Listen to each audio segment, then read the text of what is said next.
Existen historias que todos conocemos, las que se cuentan a plena luz del día, pero también existen otras, las que solo se susurran en la oscuridad.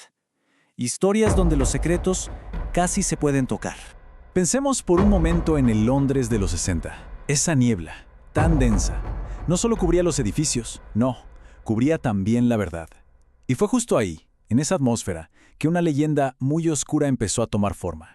Una leyenda sobre la banda más famosa del planeta. A ver, la historia oficial, la que todos nos aprendimos, nos da una versión bastante simple de su final. Pero, ¿y si solo nos mostraron la superficie? ¿Qué tal si detrás de todo, de la música, del amor, de la fama, se escondía algo más? Algo mucho más antiguo y mucho más intencional. Bueno, hoy vamos a sumergirnos en esas sombras.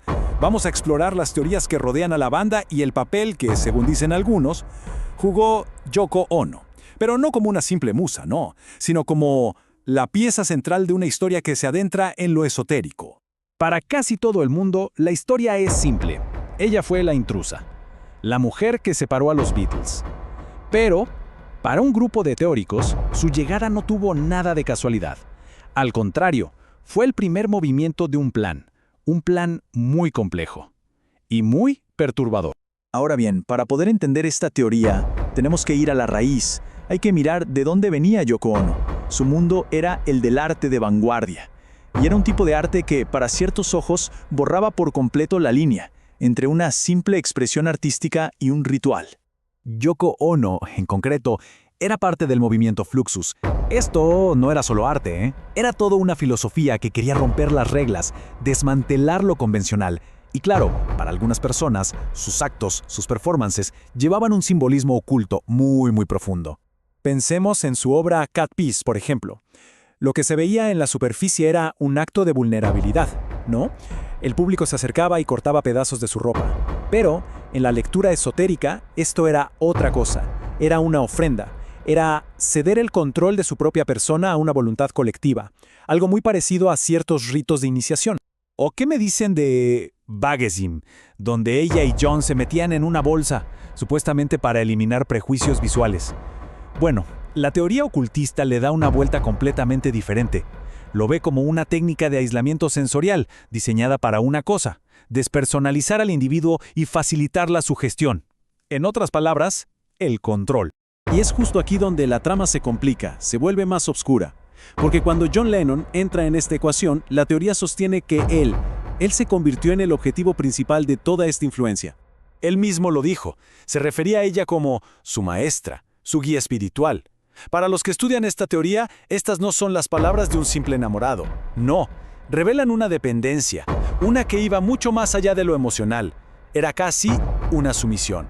Una sumisión a una guía que al parecer lo estaba llevando a un destino ya escrito. El número 9. De repente este número se convirtió en una obsesión para Lennon, justo después de conocerla. Y ojo, porque en la numerología cabalística el 9 no es un número más, para nada. Está ligado a la finalización, al cierre de ciclos, a la muerte y al renacimiento. Y hay más. Los teóricos señalan otras señales. Por ejemplo, los álbumes experimentales que hicieron juntos. Algunos los ven como rituales públicos. O los gritos de Yoko en su música, interpretados no como arte, sino como cantos rituales, diseñados para alterar la conciencia. Y luego está lo más evidente, el aislamiento. Como John, poco a poco se fue alejando de su banda, de sus amigos. Es un patrón inquietante. Y con todo esto, llegamos al punto más oscuro de la teoría, el más escalofriante. La idea de que la muerte de John Lennon no fue para nada un acto de azar. Para la gente que ve el mundo a través de estos símbolos, los detalles de ese día no son coincidencias, son una red. Piénsenlo. La fecha, muy cerca del solsticio de invierno, una fecha de poder. El lugar, el edificio Dakota que ya de por sí está envuelto en leyendas de cultos. Y hasta el detalle final, regresaba de grabar una canción llamada Walking on Thin Ice, caminando sobre hielo fino. Cada pieza encaja en una narrativa aterradora, la de un gran ritual que llegaba a su fin. Hemos recorrido el laberinto de la leyenda. Hemos visto cómo se construye. Pero ahora es momento de contrastar todo esto con la realidad, con los hechos. Y aquí hay que ser absolutamente claros. A pesar de lo intrigante que pueda sonar la teoría, la verdad es una. No existe ni una sola prueba concreta. Ni un documento, ni un testimonio, nada que demuestre que Yoko Ono perteneciera a un culto o practicara algún tipo de ritual.